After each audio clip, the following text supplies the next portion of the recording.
Happy birthday. Ito na ang birthday gift mo sa akin. Wala akong ma-afford eh. Ano? $0 lang ako eh. 0 pesos lang ako eh. Kaya umutang na lang ako. Kanina ka umutang. Kay nanay. Ay, nako. Alam mo ba, mahal? Kanina sinundo ko. Ang sabi niya sa akin, ay tanong niya sa akin. Anong tanong mo kanina, River? Ano favorite fast food restaurant? Oh, ano daw ang favorite fast food restaurant ko? Ang sabi ko, KFC. Tingnan mo naman yung birthday gift niya sa akin. Kasi daw, wala pa siya, hindi pa niya ma-afford. Kaya eto daw muna. Kaya para tinatanong mo kung ano yung fast food. Bakit? Paano pag sinabi kong Jollibee, anong ireregalo mo sa akin? Si Jollibee. Ha? Si Jollibee.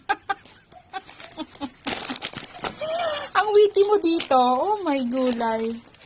But anyway, thank you. Pero utang mo to. Tapos ako pa rin naman ang magbabayad. May gulay ka. At least may regalo. Dapat binalat ko yun sa birthday gift mo. Ano na? Dapat binalat ko. Iba, very excited ka naman kasing magbigay. But anyway. Umutang pa ako ng 6 pesos. Bakit? 8 pesos to, may 6 pesos pang tinapay, 14 lahat.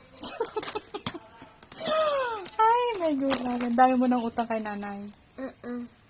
Alam ko, How much na? 94. Tapos 8 pesos lang yung 80 yung utang bigay mo ko. sa akin. Tapos 90 plus yung ano ko. Bayaran ko.